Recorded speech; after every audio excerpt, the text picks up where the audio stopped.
Napaka-OP ng Bane Jungler mga senpai. Early game, dapat may kasama ang Bane. Hanggang mag-level 4 ito mga lods. Okay, sinecure namin dito ni Vexana, ang turtle. No contest mga lods. You know, nahuli ni Natsu. I-sure kill na natin yan. Nice work Vexana. Okay, bot lane naman tayo. Try kong balagbagin tong mga to. Nasa bush si Dairot mga lods. Aba, solid ang tandem ng Rafaela and Layla mga lods. Safe distance parati. You know, diyan kayo nagkamali.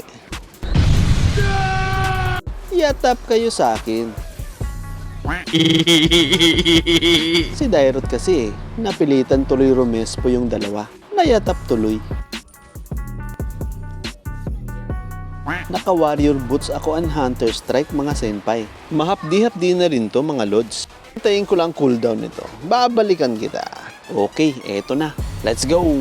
Wala kang tatakbuhan dyan. Megalodon yan mga idol.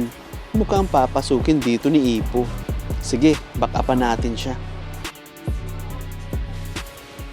You know, tagus mga lods. Eto pang isa mga lods, hindi umaalis sa pocket si Layla. Parang si Efren bata lang to pag tumira mga senpai. Isama ko na tong si Dairot. Ang kulit mo, Dairot. Nice. Malakas senpai ang Dairot. Kaso wala talaga yung palagpagbin ang gamit mo. Naku, nastan ako ng Rafaela. Ang kulit mo, Layla. Humanda ka sa akin. Okay, power up.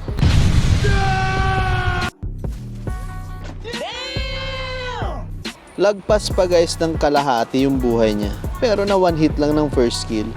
Ang sarap gumamit ng Bane guys dahil sa first kill. Yun lang talaga kinagugustuhan ko dito eh. Walang kadala-dala itong Dairot na to. Ang daling i-bait oh. Ayan na naman oh. Bago ka pa makakombo Dairot, ubos na ang buhay mo sa akin. Eto pa mga senpai, panoorin nyo yung Layla. Puno yung buhay niya. Ma-first kill ulit ako dito guys. You know, halos maubos na mga lods. Isang item na lang, yatap na yun. Saan kaya ito papuntang zilong na to? Ayaw ko sanang gamitan ng ulti, kaso baka makatakas mga lods. Yan guys ang nabuo ko ng item. Puro yan guys damage. Pero kung may assassin sila, lalagay tayo ng ng defensive item. Naku, na-stun ako ng Rafaela. Hindi ako nakareact doon load. Tuhog ako ng Dairot.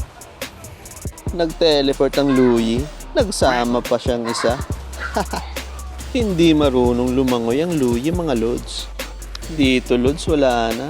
Tinatapos na namin to dito. Uy, makakaisa pa ako. Dairot na naman. Ang kulit talaga nito. Di pa nadala. Hindi ko pa dito tinatapos mga lods. Nagbabaka sakali pa akong makayatap pa dito. Kaso naka-guardian angel mga lods. May revive.